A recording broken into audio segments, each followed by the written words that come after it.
Este es El Mundo del Derecho y el Derecho en el Mundo, un programa de análisis, comentarios y discusiones sobre temas de actualidad tratados desde una perspectiva jurídica. Y ahora con ustedes, el doctor Carlos Gabuardi. Bienvenidos a su programa El Mundo del Derecho y el Derecho en el Mundo.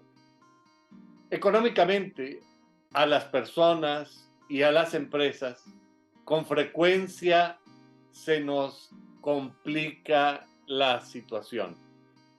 Las crisis financieras de las empresas y de las personas físicas es un fenómeno frecuente y tratado jurídicamente desde hace siglos.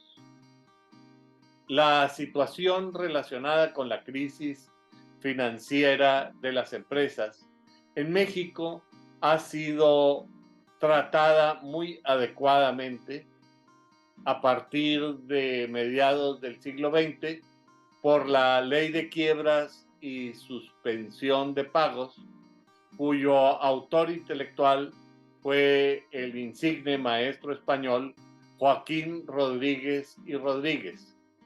La Ley de Quiebras y Suspensión de Pagos tuvo una larga vigencia, pero poco a poco fue cayendo en cierto nivel de obsolescencia.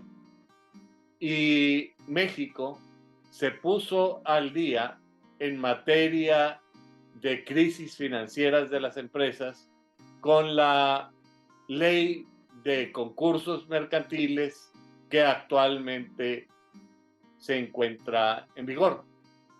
Sin embargo, la pregunta es, ¿qué pasa con las crisis financieras y la bancarrota de las personas físicas? En algunos lugares del mundo, las personas que enfrentan esta situación tienen remedios y alternativas jurídicas que les permiten reconstituirse y reiniciar su vida económica efectiva. Así es que para conversar sobre este tema he invitado a una intelectual de primera línea. Me refiero a la doctora Rosa María Rojas Vertis. Rosa María obtuvo su licenciatura en Derecho de la Escuela Libre de Derecho, justamente la prestigiosa Escuela Libre de Derecho en la Ciudad de México, para posteriormente hacer una maestría en la London School of Economics. Con esta formación regresa a México y obtiene su doctorado en Derecho por el Instituto de Investigaciones Jurídicas de la UNAM. Como si esto fuera poco, debo agregar que Rosa María tiene un diplomado en amparo y que ha tenido una riquísima vida profesional trabajando en algunos prestigiosos despachos de la Ciudad de México. Fue secretario de estudio y cuenta en la Suprema Corte de Justicia de la Nación y es profesora del Instituto Tecnológico Autónomo de México y también de la Escuela Libre de Derecho en México, entre otras instituciones de aquel lugar. Rosa María, muchas gracias por haber aceptado la invitación para compartir conmigo estos micrófonos. Parece que la situación de la crisis financiera de las personas físicas no ha tenido un tratamiento muy adecuado en nuestro país. Cuéntame qué es lo que ha pasado y a qué se debe esta situación y cuáles son las perspectivas para el futuro. Carlos, con mucho gusto. Te agradezco la invitación a tu programa. Es para mí un honor participar en él y con mucho gusto te respondo lo que estás comentando. En efecto, quienes estudiamos derecho en México sabemos que los 32 estados de la República tienen, ¿no? Siguen teniendo hasta ahora sus códigos de procedimientos civiles.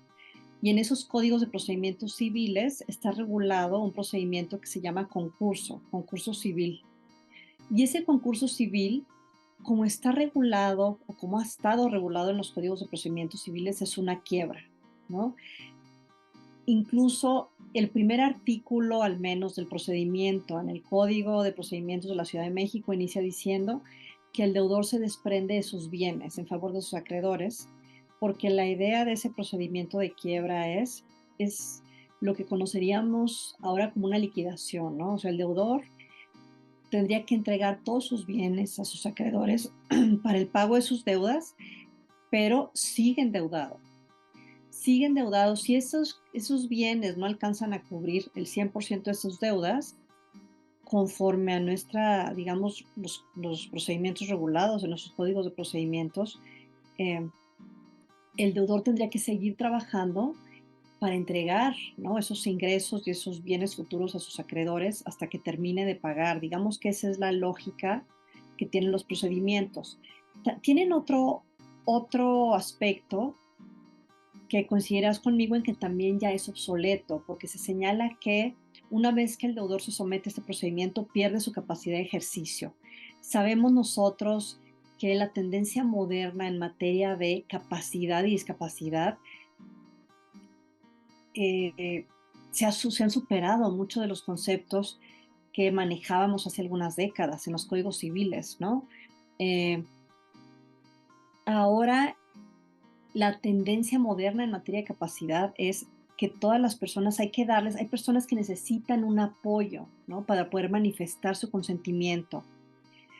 No como era antes, ¿no? Que se les declaraba incapaces en estado de interdicción y eso les impedía poder ejercer sus derechos. Digamos que en materia de quiebra o de concurso civil, los códigos de procedimiento siguen hablando, ¿no? De esta incapacidad de ejercicio. Entonces, estas son cuestiones que además de que realmente no se han llevado a la práctica, porque déjame decirte que yo hice un estudio en el Tribunal Superior de Justicia de la Ciudad de México y encontré en 5 años, de 2012 a 2016, 98 procedimientos. O sea, 98 veces se iniciaron este procedimiento, aunque te puedo decir que muchas veces fue la misma persona, ¿no? Porque lo que pude ver es que la gran mayoría de las veces este procedimiento se desecha. De esos 98 que encontré, solamente pude dar con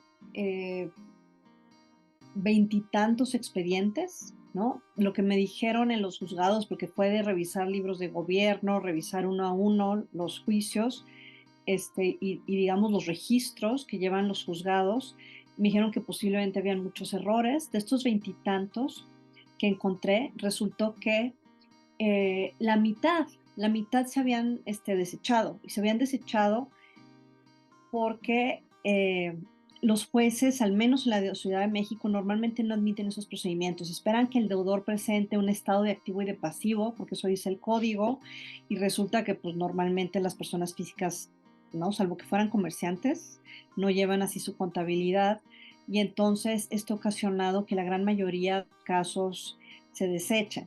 Entonces, de los pocos que encontré, tuve acceso a 10 expedientes que sí pude revisar, y ninguno de estos procedimientos se terminó con un convenio, ¿no? Que esa es la idea, ¿no? Llegar es un procedimiento colectivo, universal, que llama al deudor y todos los acreedores para que lleguen a un convenio, y resulta que ninguno terminó de esta forma. En alguno hubo procedimientos privados que de hecho tendrían que haber sido dentro del juicio y se hicieron por fuera, así como acostumbran, por ejemplo, los bancos, ¿no? Que la tarjeta de crédito te empiezan a enviar a sus clientes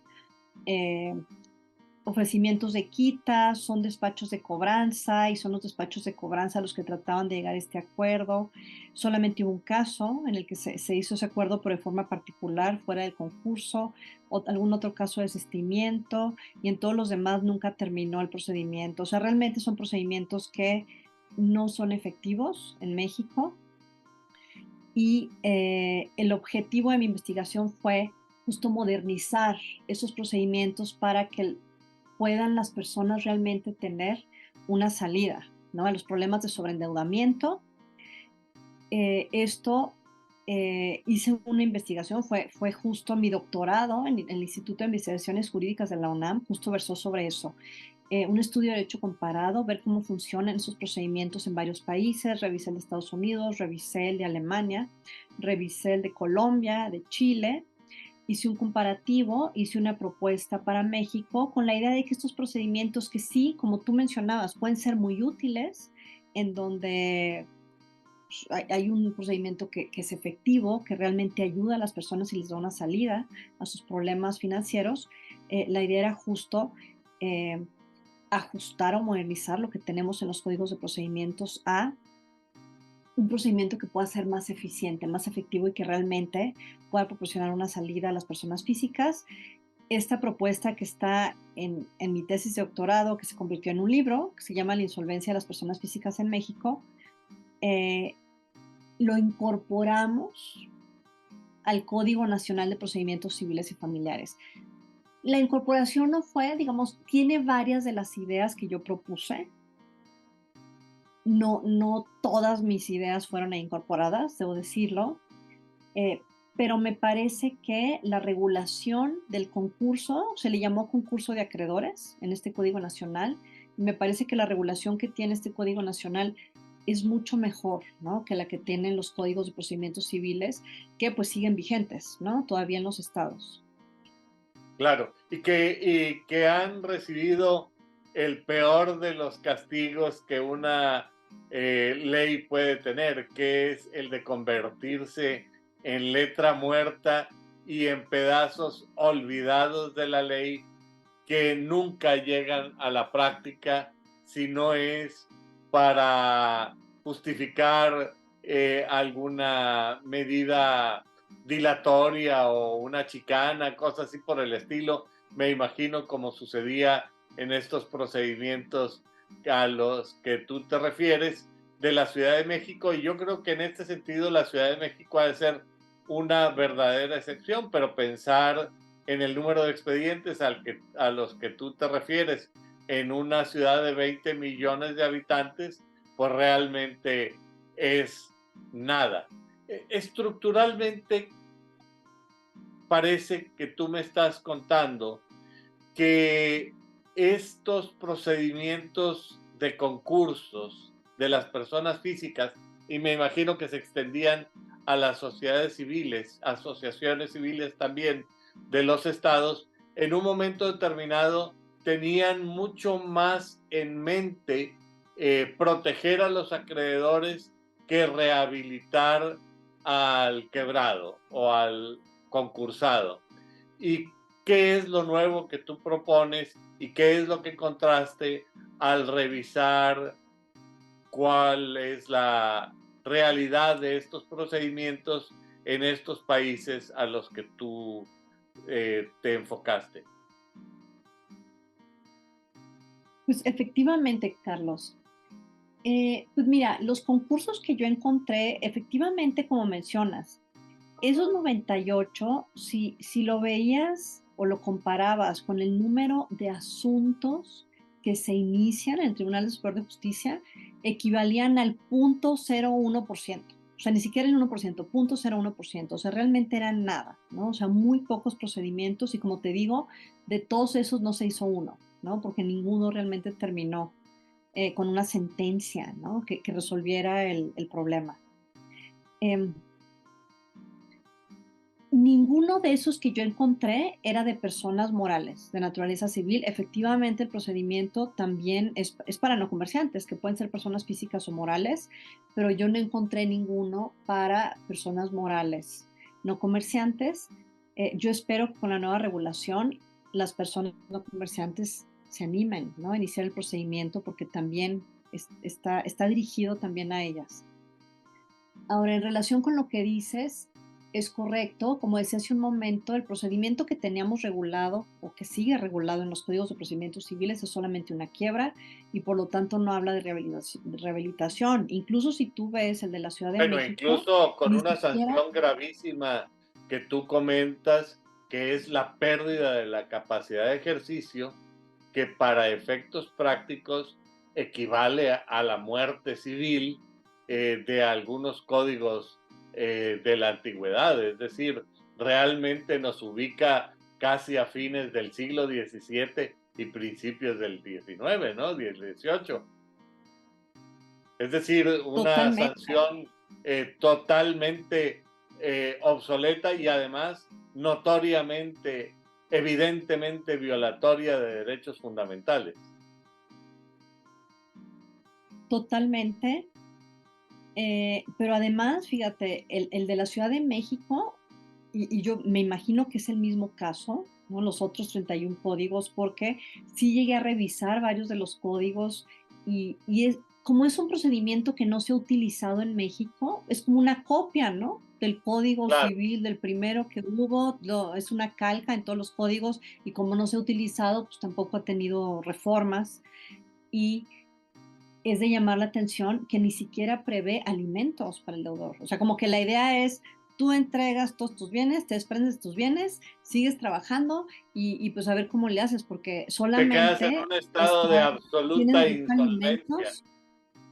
Sí, el que, no, el que esté incapacitado para trabajar es el único que podría tener alimentos, lo cual pues la verdad resulta absurdo. O sea, digamos que no nos extrañe que pues no se utilicen, ¿no? Los procedimientos, porque quien en su sano juicio va a decir, ah, sí, yo lo promuevo, ¿no? Para entregar absolutamente todo y quedarme sin comer, ¿no? O sea, digo, entonces en la práctica eso simplemente no ha funcionado.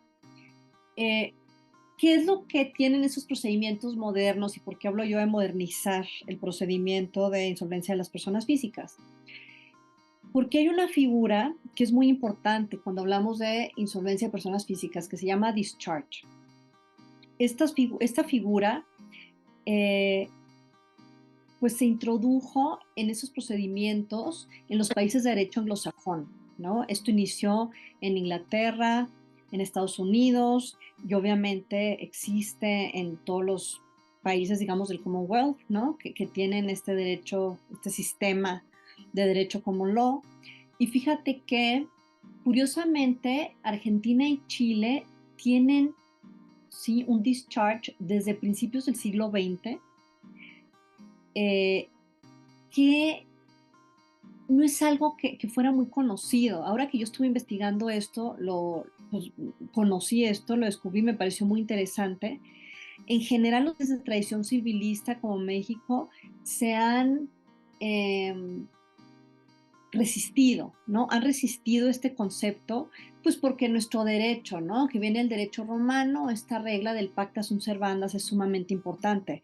De hecho, en Europa fue hasta la década de los 80s que empezaron a implementar estos sistemas con discharge. Si mal no recuerdo, me parece que fue Dinamarca el primer país que lo introdujo. A la fecha ya, pues tenemos 27 países de la Unión Europea, y bueno, de Europa, no solamente la Unión Europea, que, que tienen un sistema moderno con discharge. ¿Y a qué me refiero con el discharge?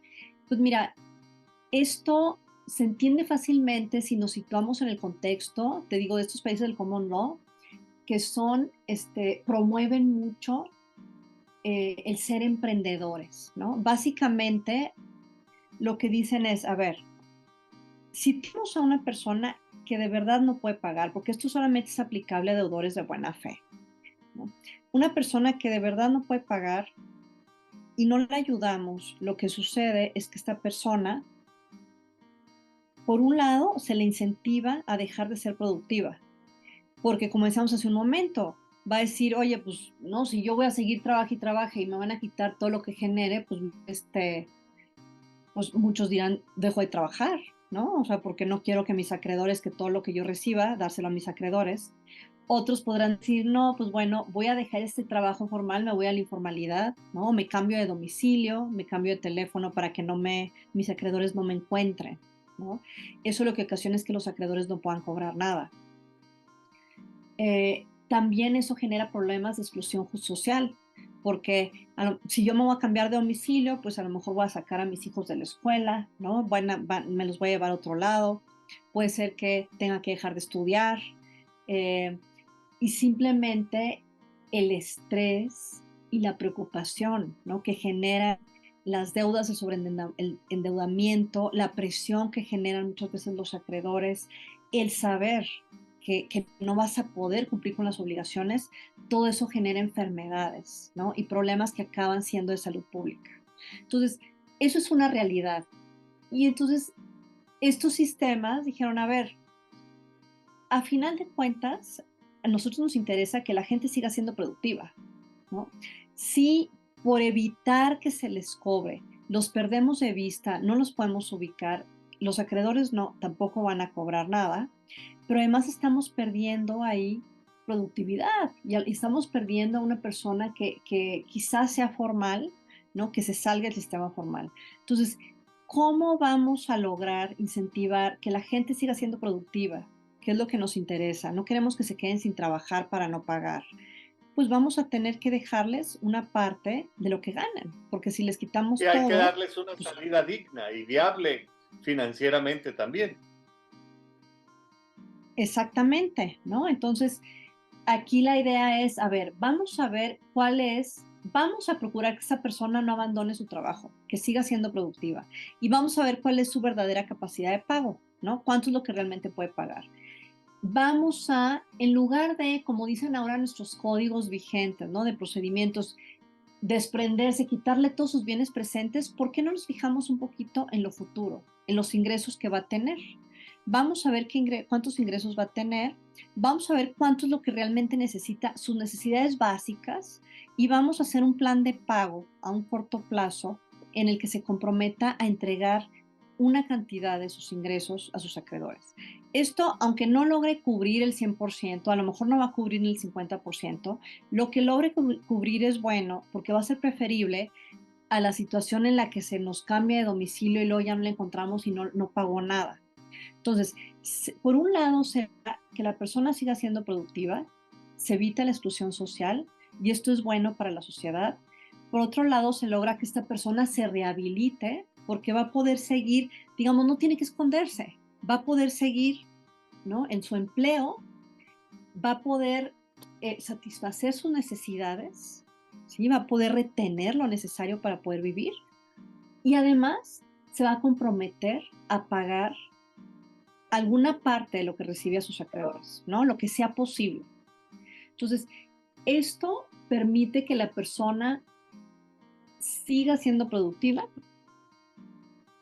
y esto evita, ¿no? Esta exclusión social y logra que los acreedores recuperen una parte, ¿no? de ese dinero.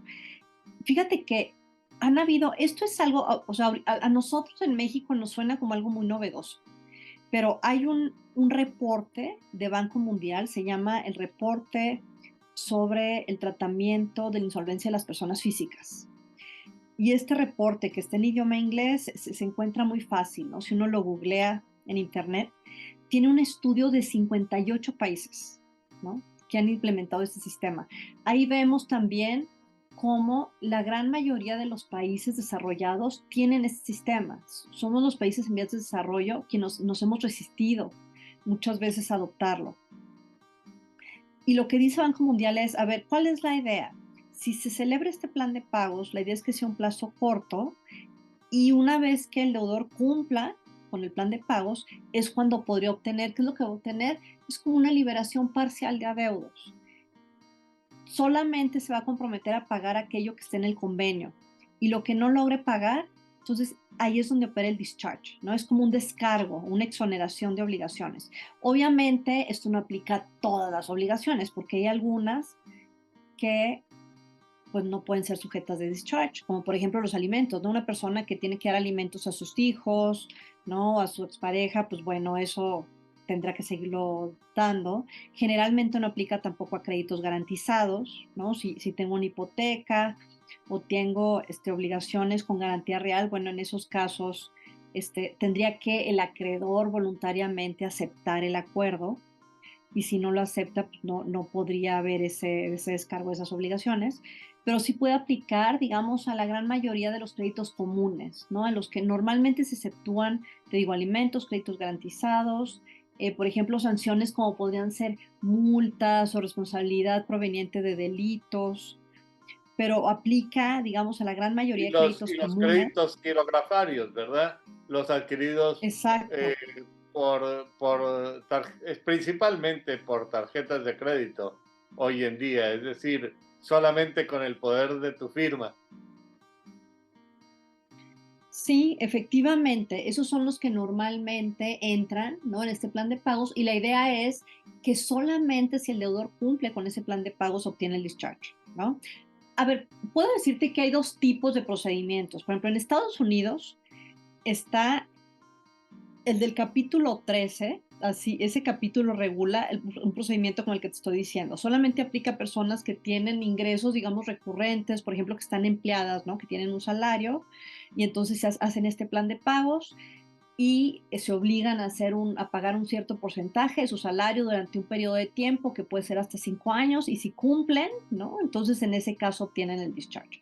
La idea es que si no cumplen, pues es muy mala suerte, pero entonces no se logra esa exoneración, ¿no? Es como si no hubiera pasado nada, tus deudas quedan como estaban en un inicio y un poco también aquí la idea es de disciplinar al deudor, ¿no? Que sepa que si paga, ¿no? Y cumple en forma puntual los pagos mensuales o quincenales, ¿no? Que se acordaron en este plan durante el periodo de tiempo acordado, que insisto, Banco Mundial sugiere que no sea un periodo largo, dice que el idóneo es de 3 años y que no debe exceder de 5, porque cuando es de más de 5 ya es mucho más. Llega un momento en que el deudor ya como a final de cuentas se está limitando, llega un momento que se cansa, incumple y Siente entonces ya no ahogado. sirvió de nada el cumplimiento, ¿no? El deudor se siente ahogado con un plazos muy largos, ¿no? Es decir, le quitas la esperanza, no Exactamente. hay luz detrás del túnel. Exacto. Y la idea aquí es que obviamente durante la vigencia de ese plan de pagos el deudor sí se limita. O sea, no es así como que, uy, me quedo con todo, no. Precisamente porque tiene que haber ahí un acuerdo, un convenio con los acreedores. Entonces, sí, de alguna manera tiene que limitarse, ¿no? En sus gastos va a decir, a ver, ¿cuáles son realmente mis gastos indispensables? Muy bien, y el excedente lo voy a aportar. Entonces, sí implica una limitación. Sí es en cierta manera, pues un sacrificio porque son mis ingresos y estoy dejando de percibir, ¿no? O de disfrutar de una parte de ellos en favor de mis acreedores y está bien, lo voy a hacer temporalmente porque voy a obtener este beneficio al final, ¿no?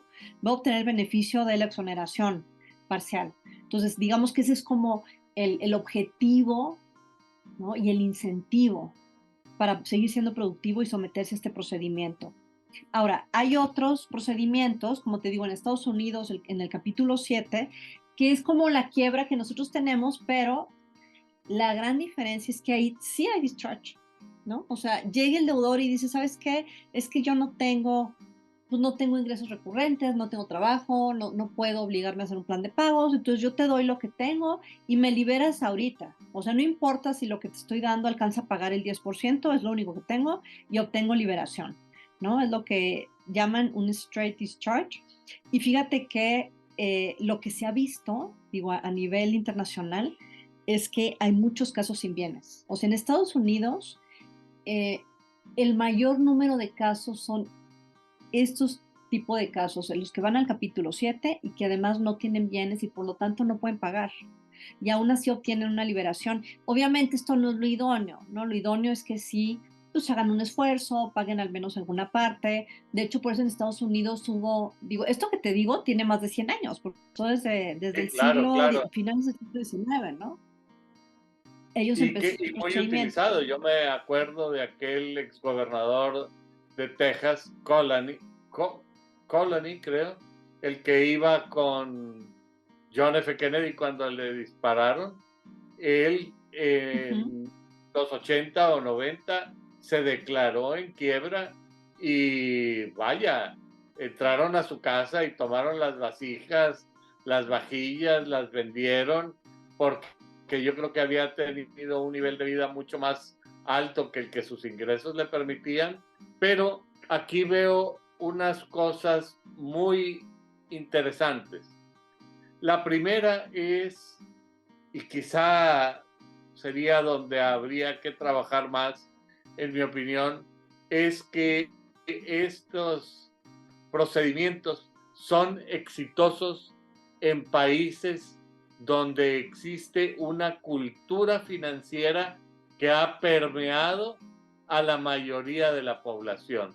Porque tú me estás diciendo, o sea, no es cuestión de las medidas, porque tú me estás diciendo, Chile y Argentina sí tenían una cosa semejante al discharge, pero poco conocida y poco utilizada entre ellos, porque al no existir esta cultura financiera, pues realmente tampoco existe el interés para, para recurrir a este tipo de medidas. Otro tema que se me hace muy importante es que en la nueva visión que tú has propuesto en tu tesis doctoral y que la ves materializada en el Código Nacional de Procedimientos Civiles, es que a partir de ahora el concurso de las personas físicas o el concurso en materia civil estará enfocado principalmente a la rehabilitación de la persona en crisis financiera y no a su extinción. Y la otra parte es que ya no veo que mencionas el de la pérdida de la capacidad de ejercicio, que a mí se me hace que era una sanción terrible. En efecto, Carlos, a ver, mira, te comento, en relación a esto último que mencionas, de la pérdida de capacidad de ejercicio, efectivamente lo que se reguló en el Código Nacional ya no habla de esto. O sea, te digo, eso ya es algo anacrónico. Incluso el Código Nacional, no sé si lo has leído, pero es muy moderno en muchas cuestiones. Ya no maneja el tema de la discapacidad como está en los códigos civiles, ¿no? Sino que parte del principio de que todas las personas tienen capacidad plena y que aquellas que no pueden manifestarla, que por alguna situación no tienen la posibilidad de manifestarla claramente, ¿no? Entonces pueden contar con un apoyo, ¿no? Pero parte de la premisa de que las personas son capaces y solamente cuando ellas lo manifiesten, ¿no? Cuando ellas lo requieran, entonces se les dará un apoyo que los ayude, ¿no? A poder manifestar lo que ellos quieren. Entonces, efectivamente el Código Nacional ya no prevé eso, pero fíjate que aquí tocas un tema importantísimo. Quienes sí lo prevén son los códigos civiles. Nuestros códigos civiles, en el capítulo de orden y prelación de créditos, ¿no? Que nuestros códigos lo tienen pues casi al final, es un capítulo que no vemos mucho porque justo está vinculado con el tema del concurso civil y como son procedimientos que no se utilizan, pues realmente muy pocas veces nos asomamos a ver ese capítulo. Pero si tú le das una leída, tú vas a ver que ese capítulo, digamos que tiene varias normas que están vinculadas con la regulación que tienen los códigos de procedimientos. Pareciera que lo que era el concurso, de repente el legislador lo dividió en dos y una parte la puso en el Código Civil y otra en el Código de Procedimientos, porque incluso los códigos civiles tienen algunas normas que parecieran procesales en ese capítulo. Y los códigos hablan de la pérdida de la capacidad de ejercicio, también de repente hablan de quórums, que no tendría por qué el Código Civil, ¿no? Manejar quórums, habla de algunos de los efectos de estos procedimientos. Sí, o sea, Entonces, lo copiaron y además lo copiaron mal. algo que me parece que va a ser indispensable, ¿no? Ahora que se empiece a aplicar este concurso de acreedores del Código Nacional, es reformar los códigos civiles para modernizar también, ¿no? Ajustar la regulación de esos procedimientos en el Código Civil, porque como tú sabes, nuestros códigos civiles también son muy viejos y justo en esta parte, bueno, la regulación también es totalmente obsoleta. Entonces, tenemos aquí una discusión que se presentó mucho en el grupo técnico redactor del Código Nacional de Procedimientos Civiles y Familiares, era esto que, a ver, esto es el Código de Procedimientos, es adjetivo, ¿no? La parte sustantiva está en el Código Civil, eso es correcto. Claro. Pero entonces, esa parte sustantiva que sí permanece, ya no, ahí no tenemos un código nacional, seguimos teniendo los 32 códigos civiles de los estados. Entonces, va a ser realmente un trabajo importante, ¿no? Persuadir a las legislaturas de los 32 estados de ajustar el Código Civil, porque realmente tiene algunas normas que, insisto, son anacrónicas y que podrían en un momento dado eh, contradecir o dificultar la aplicación de este procedimiento de concurso de acreedores, que es un procedimiento que justo lo que pretende es rehabilitar a los deudores, darles una salida y a la vez también ayudar a los acreedores a recuperar una parte de sus créditos, ¿no? Tomando en cuenta que esto también va a forzar a los acreedores a un otorgamiento más responsable del crédito. Digo, en general, yo te puedo decir que muchos, la gran mayoría, por ejemplo, de las entidades financieras, son responsables en el otorgamiento de crédito, revisan el buro de crédito, ¿no? Y hacen un seguimiento, ¿no? Una supervisión de los créditos que otorgan, pero hay muchas personas, ¿no? que no lo hacen así, y habrá por ahí una que otra entidad que tampoco lo hace así, y justo este discharge, entre otras cosas, pues lo que hace es, oye, tienes que tener cuidado, porque si no tienes cuidado en a quién le otorgas crédito y no le das seguimiento, pues podría darse el caso de que opere, ¿no? Algún discharge, alguna exoneración, y entonces, pues más te vale que te cerciores muy bien a quién se lo vas a dar, ¿no? El crédito. Ahora, los acreedores institucionales tienen una ventaja que no tienen las personas físicas. Es decir, los acreedores institucionales pueden castigar los créditos y llevarlos contra el pago de impuestos, declararlos como pérdidas, que en realidad esto quiere decir que no son tan pérdidas, porque te sirven para disminuir tus cantidades que le pagas al fisco. En realidad, el que está absorbiendo estos créditos, los que estamos absorbiendo estos créditos castigados, somos la mayoría de la población, que somos los que pagamos impuestos. Pero por otra parte, la persona individual tiene que ver la luz al final del túnel. Creo que uno de los castigos más crueles que se le pueden aplicar a una sociedad es el de llevar a la sociedad a que pierda la esperanza. Y en México tenemos mucha experiencia en esto, y esta pérdida de esperanza ha llevado al país a unas crisis tremendas, inclusive desde la perspectiva de valores. Luego el otro tema que a mí se me hace muy relevante es el de la cultura financiera. Pero bueno, a lo mejor yo me estoy adelantando un poco a las propuestas que tú tuviste. Cuéntame, a partir de estos estudios comparados, en donde todavía no me comentaste qué fue lo que encontraste o dejaste de encontrar en Colombia, yo quisiera preguntarte toda esta experiencia y este desarrollo jurídico que encontraste en los países desarrollados, ¿cómo lo tropicalizaste finalmente en México? Porque es un gran reto, me parece. Sí, pues mira, antes de pasar ese tema, me gustaría hacer un comentario en relación con lo que dijiste respecto de las deducciones, ¿no? De los bancos. Fíjate que eso es algo muy interesante, que de hecho eso lo abordo en el libro este que te digo sobre la insolvencia de las personas físicas, que de hecho lo presenté en la Libre, justo en la Escuela Libre de Derecho el miércoles pasado. Sí, claro, Este, claro. Que siento mucho fíjate que que, no, ahí, que en la Libre no hayan desarrollado la cultura de transmitir estas presentaciones de libros y conferencias en línea, porque realmente me debo haber perdido de un gran evento. al que sí tenía Pues interés en fíjate asistir. que me dieron la grabación, así que entonces puedo ahí, aquí quien tenga interés con mucho gusto se la puedo compartir.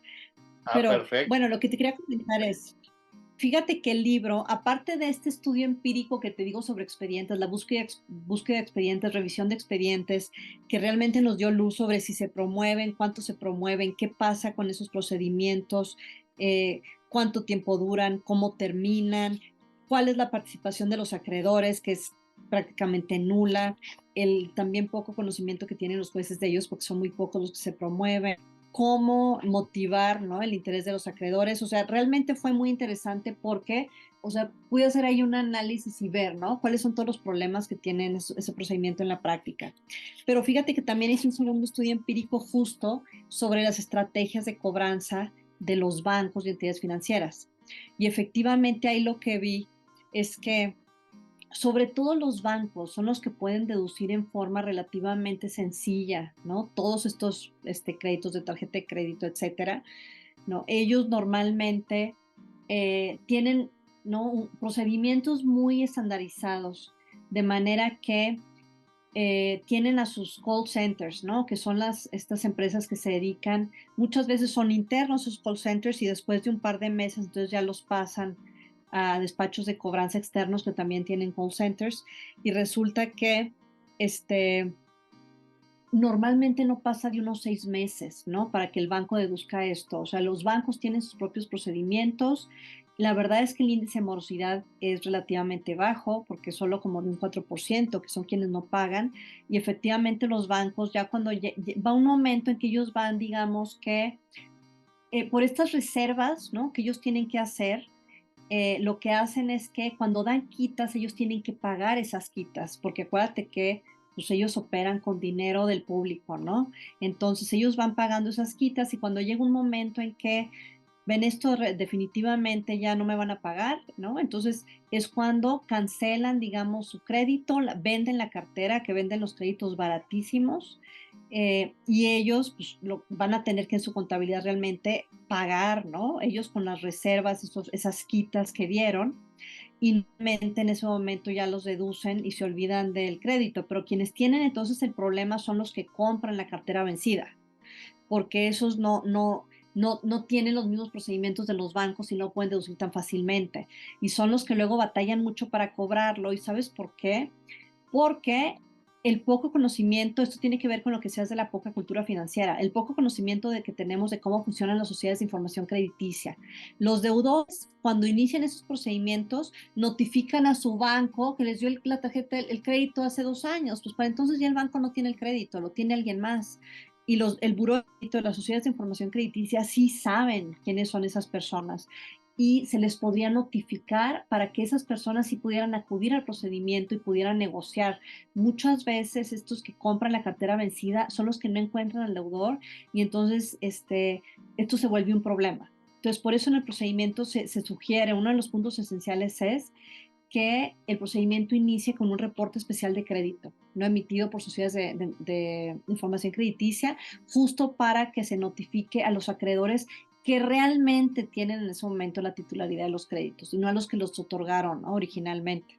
Y fíjate que en el libro también se hace una relación, o sea, se hace un estudio, la verdad, muy sencillo de los diferentes tipos de entidades financieras que hay, porque digamos que quienes tienen la mayor facilidad para deducir los créditos son los bancos, pero ya ves que también hay SOFIPOS, ¿no? Hay sociedades cooperativas de ahorro y préstamo, hay Sí, otro tipo Sofomex. de entidades financieras y para ellas es más difícil. Digamos, los procedimientos son más complicados para deducir los créditos. Muchas de ellas, por ejemplo, las SOFIPOS sí tienen que demandar, ¿no? Entonces, digamos, es un costo adicional que, por ejemplo, no tienen los bancos. Los bancos normalmente solamente demandan cuando, pues con base en sus estudios, ven que el deudor realmente tiene inmuebles, ¿no?, que sí va a haber manera de poder cobrarle. Si no, lo que hacen es que simplemente venden la cartera, ¿no? Ahora, en cuanto a la propuesta, pues mira, uno de los temas que de hecho están muy en boga actualmente, sobre todo en países en vías de desarrollo como México, países emergentes, es el tema de los mecanismos alternativos de solución de controversias. Tú sabes que en México tenemos realmente pocos jueces, ¿no? Me recuerdo algún estudio que leí alguna vez de algún profesor veracruzano que decía, hacía un comparativo y decía, en México, un juez resuelve lo que resuelven 17 en Alemania. Entonces, eso te habla de la sobresaturación que tienen nuestros jueces y por lo tanto, la solución no es, bueno, vamos a crear otros, no, vamos a otros miles de procedimientos judiciales, porque lo que pasa es que hay rezago, por la sobresaturación que hay, luego no estudian bien los asuntos, tienes que pagar al abogado y no todo el mundo puede pagar al abogado. Entonces, eh, el procedimiento, por ejemplo, de Colombia, ¿no? Es ante mediadores, totalmente, bueno, son conciliadores, ¿no? Conciliadores privados que son autorizados por el Ministerio de Justicia y solamente utilizan la vía judicial para la liquidación. O sea, cuando no hubo acuerdo, se incumplió el acuerdo, ¿no? Entonces mandas, digamos, el deudor se va a la quiebra y ahí sí hay que vender, digamos, ¿no? Sus bienes. Eh, para lo que es estos procedimientos, la forma moderna o como se han modernizado, digamos, estos procedimientos de insolvencia, es justo buscar la manera de que haya una renegociación de los créditos, ¿no? Que el procedimiento tenga los incentivos para que tanto deudor como acreedores se sientan a negociar y lleguen a un acuerdo. Ese es el objetivo. Entonces, en Colombia son ante conciliadores que son privados. En Chile, por ejemplo, el Ministerio de Insolvencia y Reemprendimiento tiene funcionarios públicos que son ante quienes se llevan a cabo estas renegociaciones. Entonces, en Chile, por ejemplo, el procedimiento es gratuito. Una vez más, salvo que no haya acuerdo o se incumpla, en cuyo caso se va a la quiebra o liquidación y ahí sí te tienes que ir con el juez, ¿no? Igual que en Colombia. Pero entonces, si te fijas, son procedimientos, no, la renegociación no es un procedimiento judicial, sino es ante, en Colombia, ante, insisto, conciliadores privados o en Chile ante funcionarios que no son jueces. Entonces, la idea fue, vamos a introducir la mediación, la conciliación y los mecanismos alternativos de la solución de controversias para estos procedimientos, porque a final de cuentas, como comentábamos hace un momento, es un problema económico financiero, no es un problema jurídico, ¿no? Sino es un Sí, problema de que el deudor no tiene recursos para pagar. sí, es un problema fundamentalmente financiero, un problema económico, pero al que hay que darle una salida jurídica para darle estabilidad y seguridad a todos los involucrados. De acuerdo. Fíjate que en los procedimientos, el de Colombia, por ejemplo, que es ante conciliadores privados, algo que es muy interesante es que no son acuerdos unánimes, sino que la ley establece que son acuerdos que tienen que aprobarse por mayoría, ¿no? O sea, Eso lo es muy aprueba el deudor, interesante, ¿eh? sí, lo aprueba el deudor y la aprueba un porcentaje. La verdad no recuerdo ahorita exactamente el porcentaje de acreedores, obviamente tiene que ser una mayoría. Sí, pero un quórum Eh, calificado seguramente. exactamente. Mira, aquí lo tengo. Acuerdo requiere aprobación del deudor y dos o más acreedores que representen más del 50%. Pues mira, ni siquiera está calificado, es mayoría, ¿no? Claro. Acreedores que representen más del 50% del pasivo. Y esto es, ¿sabes que esto es muy bueno? Porque justo por ser procedimientos colectivos, los procedimientos concursales se llaman así porque son universales. O sea, no estás negociando tú nada más con un acreedor. La idea es que es todo mi patrimonio no alcanza, entonces necesito sentarme con todos para ver a qué acuerdo vamos a llegar, para ver cuál es la mejor forma, ¿no? De distribuir mi patrimonio, cómo puedo pagar, de qué manera y qué acuerdo, ¿no? Es factible y puedo, digamos, esos recursos que yo recibo, que yo tengo, de qué manera se pueden distribuir de la mejor forma. Ese es el objetivo de estos procedimientos. Entonces, si tú lo haces unánime, el problema que tienes es que podría haber un acreedor, que esto es muy común, ¿eh? Un acreedor que sea el típico que esté enojado, que esté Reventador, molesto, ¿verdad? que dice, sí, yo no quiero que llegue a acuerdo y pase lo que pase, no. Y entonces, con ese solo que no quiera, aunque sea un mejor acuerdo para todos, pues no hay acuerdo, ¿no? De hecho, fíjate que en esos procedimientos de insolvencia hay una prueba, digamos, un test que se llama el Best Interest Creditors Test, que básicamente lo que dice es, a ver, ¿cuánto obtendrían los acreedores si simplemente se liquidan los bienes del deudor que tiene ahorita? ¿No? A lo mejor obtengo 20 pesos. Eso es lo que obtengo porque este es el valor de los bienes y este es el número de acreedores que hay, ¿no? Ok, este convenio les va a dar 30. Te conviene más que la liquidación. Eso Sí, debería claro. ser suficiente para que se apruebe. Entonces, por eso es por lo que son acuerdos mayoritarios. Y esos acuerdos mayoritarios obligan a todos. O sea, tú notificas a todos los acreedores, ellos pueden comparecer, pueden opinar, pueden imputar, pero si la mayoría está de acuerdo, digamos, y objetivamente el acuerdo es mejor, no pueden, uno que se oponga o dos o tres, no tendrían por qué reventar ese acuerdo, quedan vinculados por el acuerdo mayoritario. Eso funciona así en Colombia, funciona igual en Chile. En Chile también es un porcentaje, y no recuerdo si es también 50%, pero mira, sí, consentimiento del deudor y dos o más acreedores, el 50% del pasivo. Incluso en Estados Unidos ni siquiera votan los acreedores. O sea, estos procedimientos son ante el juez y hay un trustee, que es como el que lleva el procedimiento. Los acreedores sí pueden, digamos, objetar, ofrecer pruebas, opinar, pero ellos no votan. Si el trustee ve que efectivamente, después de revisar la documentación y la situación, este acuerdo es mejor que la liquidación, lo aprueba, ¿no? Le dice al juez, yo te recomiendo que lo apruebes, se aprueba y se acabó. Y en México, fíjate que no pudimos lograr eso. Sí logramos el concurso civil en el Código Nacional de Procedimientos Civiles y Familiares, sí regula un procedimiento extrajudicial, lo cual yo creo que es muy bueno, pero es un procedimiento extrajudicial que tiene que ser unánime. Como tú sabes, en México, la mediación pues sí requiere el consentimiento de las partes. Tú no puedes obligar a alguien, ¿no?, a acudir a una mediación. Es un principio de voluntariedad muy importante que está en la ley. Y ahí sí no logré persuadir al equipo de que fuera por mayoría. Me parece que en los casos de insolvencia hay una razón importante, como te expliqué, el que sea por mayoría, por ser un procedimiento universal. Y aquí la idea es lo que beneficia a la mayoría. O sea, no tienes por qué dejar que uno solo, ¿no?, sea el que vaya a impedir que haya un mejor acuerdo o que en general los acreedores reciban, digamos, un mejor pago. En No, y México, ¿no? No pudimos.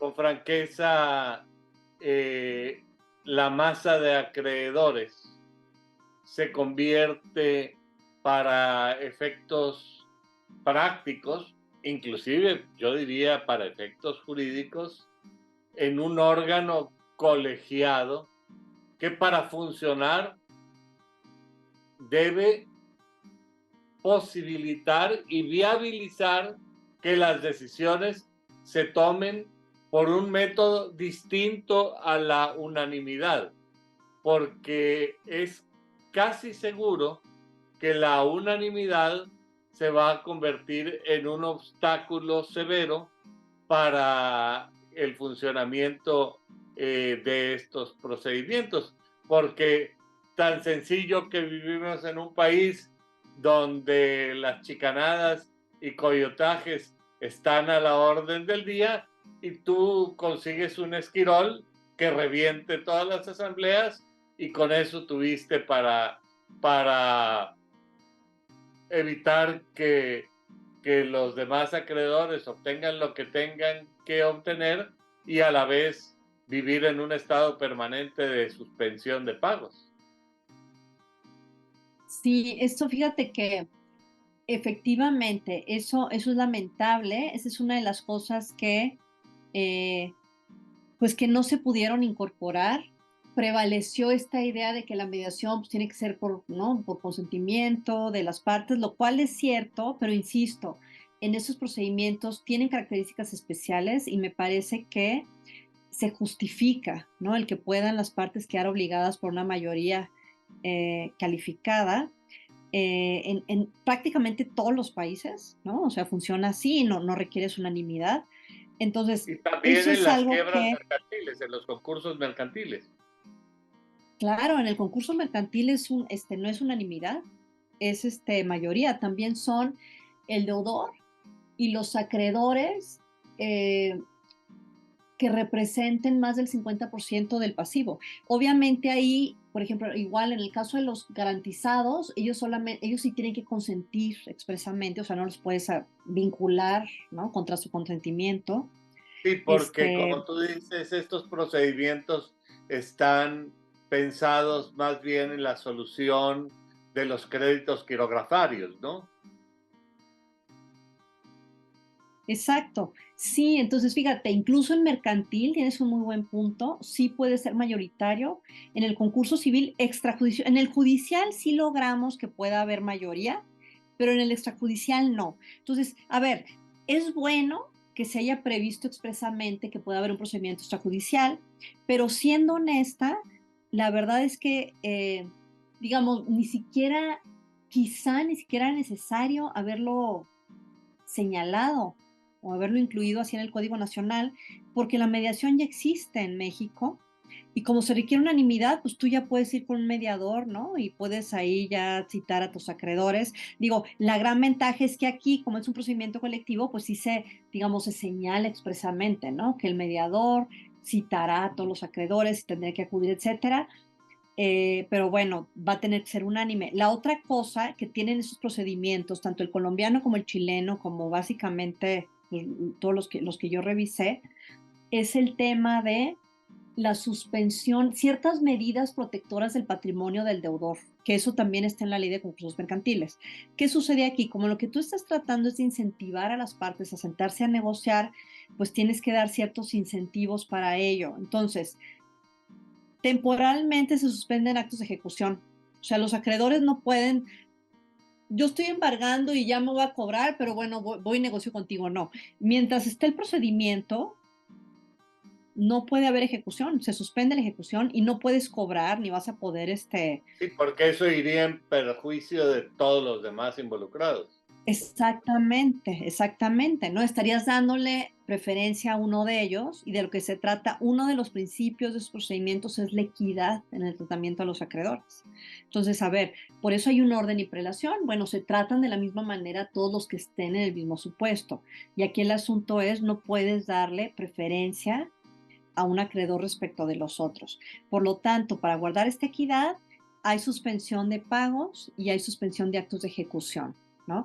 Y eso, fíjate que es por ministerio de ley. En el procedimiento colombiano, como te digo que es ante conciliadores privados, pues obviamente ellos no tienen la facultad de decir, yo ordeno que se suspendan los pagos. Está en la ley. Desde el momento en que se inicia el procedimiento por ministerio de ley sucede esto. Obviamente es por un plazo corto, no es algo que pueda ser indefinido. Lo mismo sucede en Chile y en México, pues obviamente no está porque lo que se estableció en el procedimiento extrajudicial es que las partes tendrían que pactarlo. Entonces, tendría que haber un acuerdo entre el deudor con todos sus acreedores, ¿no? De que para sentarse a negociar van a suspender, ¿no? Este procedimiento de ejecución, etcétera. Si no hay ese acuerdo, digamos, voluntario por parte de los acreedores, pues no va a haber esa suspensión. Entonces, pues también eso es una ventaja. Digamos que vamos a tener que ver cómo funciona en la práctica el procedimiento extrajudicial, porque con estos situaciones, ¿no? Que tiene que ser unánime y que por ministerio de ley no hay suspensión, pues va a depender de la buena fe de los acreedores, ¿no? Que realmente estén dispuestos y tengan la intención de realmente llegar a un acuerdo para que voluntariamente ellos acepten todo esto. A mí me parece que este es un ejemplo más de cómo en nuestro país, desafortunadamente, a veces se privilegia las formas y los conceptos, queriendo que la realidad se ajuste a los conceptos, aunque vayan en contra del más elemental sentido práctico e incluso del más elemental sentido común. Pero en este aspecto creo que tenemos mucho que aprender de otros países en donde las soluciones se plantean desde una perspectiva mucho más pragmática, ¿verdad? Y una solución pragmática que en ocasiones viabiliza una mejor solución para todos, como tú lo estás diciendo. Sí, eh, yo pienso que una vez que se empiece a aplicar el procedimiento, pues vamos a ver que sin esas dos herramientas, el procedimiento extrajudicial, pues difícilmente va a funcionar, ¿no? Entonces yo espero que en un futuro próximo se pueda modificar, ¿no? El procedimiento para que sí puedan haber acuerdos mayoritarios y para que sí pueda haber suspensión. Sin embargo, como es algo, insisto, tan novedoso en México, fue algo que pues no se aceptó, ¿no? En el grupo técnico redactor. Entonces yo espero que a medida que nos vayamos familiarizando con estos procedimientos, pueda haber una reforma que lo permita, porque de otra forma, el objetivo que era justo, pues tratar de digamos, desembarazar a los tribunales y a los juzgados de todos estos asuntos, pues no va a funcionar, porque si no funciona el No, claro que no. extrajudicial, pues todo mundo va a querer promover el judicial. En el judicial sí se prevé igual, digamos, es parecido, es ante un juez, pero el juez, la idea es que tenga un auxiliar, que sea también un mediador, un conciliador, que es quien se va a encargar justo de hacer este plan de pagos, de revisar la capacidad de pago del deudor, ¿no? De revisar sus créditos, sus gastos, pues justo para poder hacer este plan de pagos. Y la idea es que en el procedimiento judicial sí puede haber un acuerdo mayoritario. O sea, sí bastaría que el deudor y los acreedores que representen 3/5 partes del pasivo. ¿Por qué 3/5 partes? Porque eso dicen los códigos civiles. Lo que te digo, porque el Código Civil dice Aquí sí es una pues el mayoría porcentaje de calificada, acuerdo. súper calificada del 75%. Pues bueno, 3/5 partes, ¿no? Entonces, eso es lo que dicen los códigos civiles y entonces eso es lo que dice el Código Nacional. Sí es mayoría calificada, ¿sí? Eh, y en ese caso, si el plan de pago se aprueba por ese porcentaje, entonces ya el juez, digamos, solamente revisaría, ¿no? Que no sea contrario a derecho y eso, digamos, que se convierte en una sentencia, ¿no? De aprobación de convenio. Otra cosa interesante es, si resultara que no logramos obtener esas 3/5 partes, no, las partes no logran ponerse de acuerdo, pero el juez Sí, ve el esto que te decía. tener una mayoría del 60%, pues. En términos porcentuales, 3/5 partes del 60%. Así es. Eh, el juez puede imponer el plan de pagos, el convenio, ¿no? Si ve que realmente eh, el plan se ajusta a la capacidad de pago del deudor y a los acreedores, digamos, quedan en una mejor posición que si se liquidaran los bienes presentes del deudor en ese momento, el juez podría imponer ese plan de pagos, ¿no? Aunque no se logre ese acuerdo mayoritario. Entonces, esto es algo muy interesante que se incorporó al procedimiento en el Código Nacional y que me parece que pues puede dar buen resultado, ¿no? Pero aquí, a final de cuentas, la situación es que estamos en el judicial, o sea, el deudor va a tener que irse al procedimiento judicial para poder lograr ese acuerdo mayoritario, porque en el extrajudicial no está previsto. Sí, adicionalmente, esto solamente me parece que complicaría un poco más los procedimientos y en lugar de liberar a los jueces de una carga, terminaría llevándoles un cúmulo de trabajo súper especializado porque en realidad, como tú dices, se trata de cuestiones financieras. Esto me lleva a pensar en varias cosas. Yo te había dicho que había que promover la cultura financiera como base fundamental para la viabilidad de estos procedimientos. Desde luego, los que prestan dinero son especialistas financieros porque ese es su negocio, pero hay que promover una cultura financiera entre los consumidores, entre los que toman los créditos. Y yo no había pensado en esto, pero en realidad parece que se hace forzoso, que la realidad jurídica se ha ido complicando de una manera tremenda y el mismo juez que resuelve cuestiones familiares tiene que resolver cosas de contratos y de arrendamientos y la cuestión financiera sí requiere de jueces verdaderamente especializados. ¿Se planteó también esta especialidad en razón de la materia? Pues la verdad es que no, Carlos. Tienes razón en que son temas muy especializados y justo esa es la idea de que participe este auxiliar del juez, ¿no? Que podría ser un mediador o conciliador, incluso privado, puede ser público. El código dice que se debe dar preferencia a los públicos, pero es que hay muy poquitos públicos, entonces los públicos no se van a dar abasto. Pueden participar mediadores o conciliadores privados y justo estas personas son las que tendrían, digamos, la carga de pues, hacer ese trabajo financiero, hacer ese plan de pagos y presentárselo al juez, porque efectivamente, si esto se le deja al juez, pues el juez a qué horas lo va a hacer, ¿no? O sea, no tiene ni la preparación, ni el interés, ni el tiempo, ¿no? De hacer esto. Sí, Entonces, la idea es cuando que, llevas 4 días y ya vas en el expediente 2784, pues poco tiempo vas a tener para ponerte a estudiar un asunto complejo de naturaleza financiera. de acuerdo. Ahora, la idea, ¿no? Es que estos procedimientos de personas físicas, la gran mayoría esperemos que sean sencillos, ¿no? O sea, no serían procedimientos como los concursos mercantiles que tienen, ¿no? Muchísimos miles, algunos de acreedores y créditos de operaciones muy sofisticadas, sino que en general tendrían que ser procedimientos más sencillos, con algunas excepciones, y pues digo, tendrá que llegar un momento en que los jueces pues, se vaya haciendo, ¿no? Forjando una especialidad en estos temas, ¿no? Es algo que tendría que ser poco a poco. Era muy difícil pensar ahorita sin que se empiece a aplicar el procedimiento en tener jueces especializados.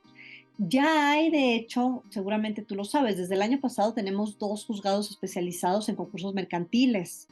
Y como el Código Nacional se supone que podría ser aplicado tanto por jueces locales como federales, bueno, pues entonces digamos que estos juzgados federales pues van a tener ahí esa ventaja, ¿no? De que van a estar mucho más preparados para conocer de este tipo de asuntos porque van a estar, pues van a tener ya experiencia en el manejo de los concursos mercantiles y estos procedimientos son muchísimo más sencillos que los concursos mercantiles.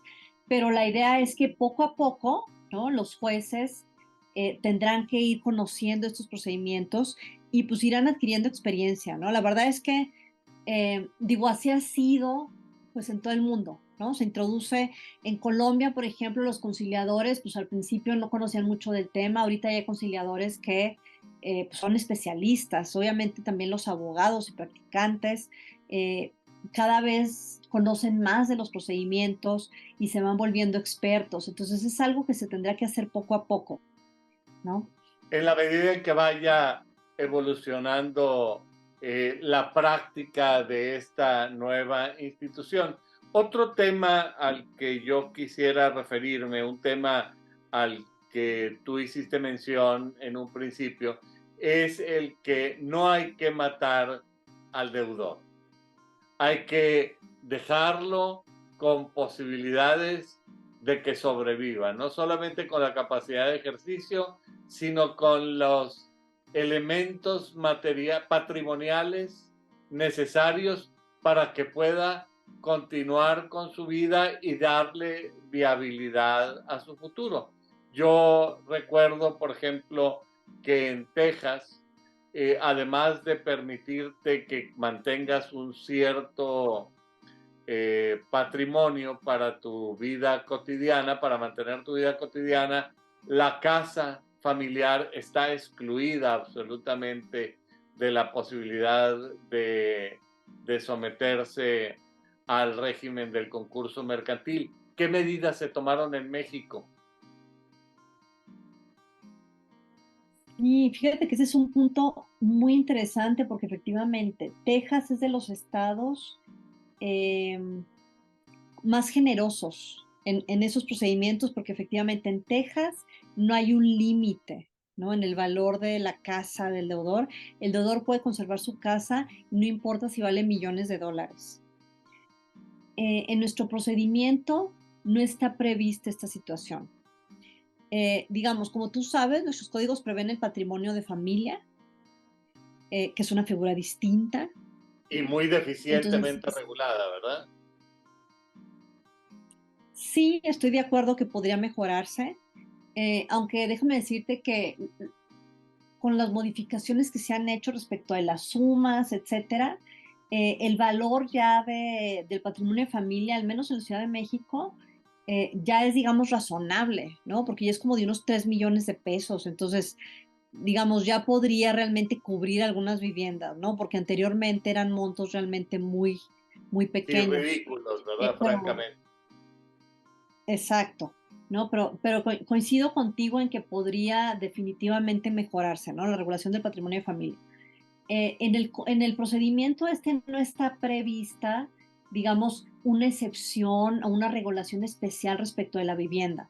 Lo que, lo que sí se señala es que en este convenio que se tendría que celebrar y que contiene el plan de pagos, sí se tiene que determinar qué es lo que va a pasar con la vivienda del deudor. O sea, si es, por ejemplo, una vivienda rentada, pues sí tendría ahí que definirse, oye, ¿sabes qué? Vas a poder seguir conservando la vivienda porque la vas a seguir pagando, o si de plano no tienes ya recursos para pagarla, bueno, pues tiene que darse por terminada, ¿no? O sea, no podrías seguir ocupando la vivienda si no la vas a poder seguir pagando, Y sin y entonces pago ahí de las habría que rentas, determinar ¿verdad? ¿Cómo? Sin pago de las rentas. Sí, claro. O sea, tendría que pagarlo, no. O sea, a ver, mientras dura el procedimiento, que se supone que el extrajudicial no puede durar más de 2 meses y el judicial más de 3 meses, podría haber una suspensión del pago de la renta, pero esa suspensión no podría durar más de esos 2 meses, ¿no? Porque el arrendador tendría derecho a dar por terminado el contrato, ¿no? O sea, Claro.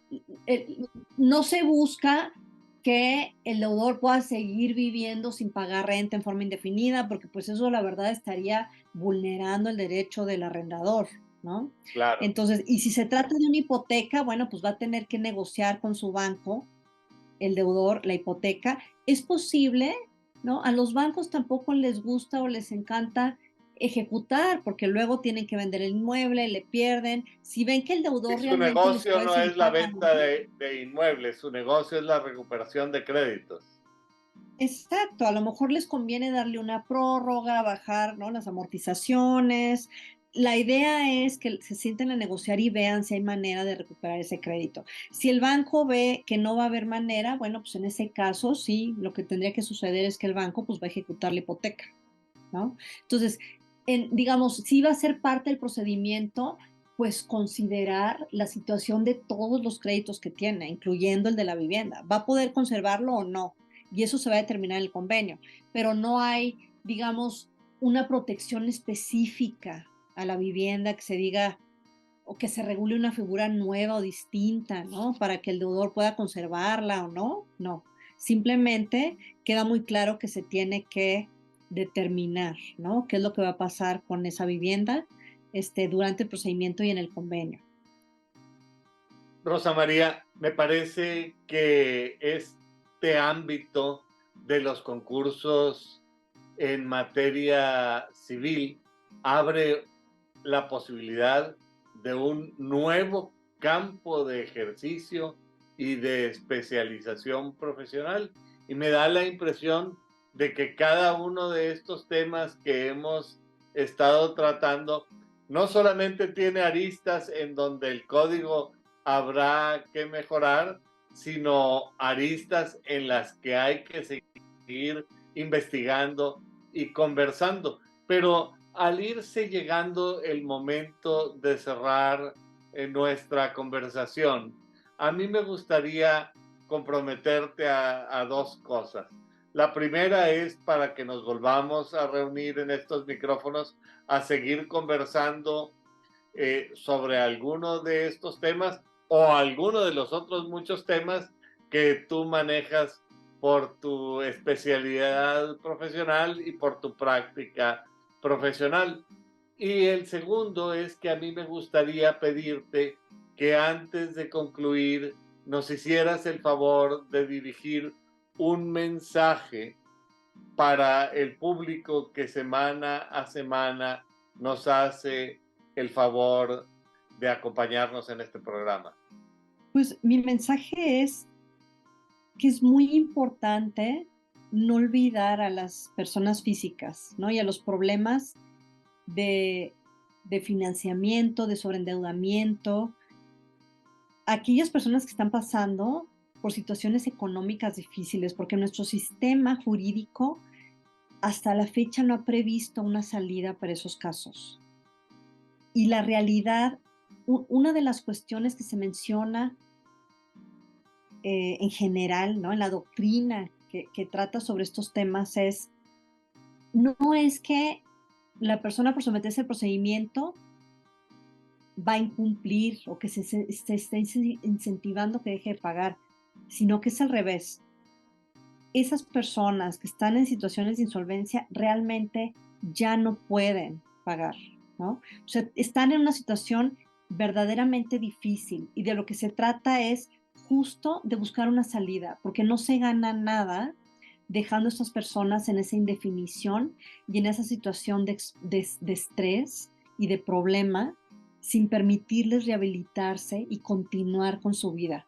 Entonces, justo el objetivo de esos procedimientos es buscar una salida efectiva que pueda beneficiar tanto al deudor como a los acreedores, ¿no? Y encontrar ese balance para que el crédito siga fluyendo y los deudores puedan seguir recibiéndolo, ¿no? Y puedan seguir beneficiándose de él. Porque finalmente me parece que todos somos parte de una gran realidad financiera y económica, que es la realidad financiera y económica de México. Quiero agradecerte de manera muy sincera por tu generosidad y apertura al tratar estos temas con la profundidad que lo has hecho, a pesar de la brevedad del tiempo, y al público que semana a semana nos hace el favor de acompañarnos. Les recuerdo que su opinión es muy importante para nosotros y que nos gustaría tratar especialmente aquellos temas que puedan resultar de su mayor interés. Finalmente, a la doctora Rosa María Rojas Bertis, nuevamente le agradezco su participación y espero tener el gusto de saludarlos la próxima semana. Muchas gracias, Rosa María. Al contrario, muchísimas gracias, Carlos.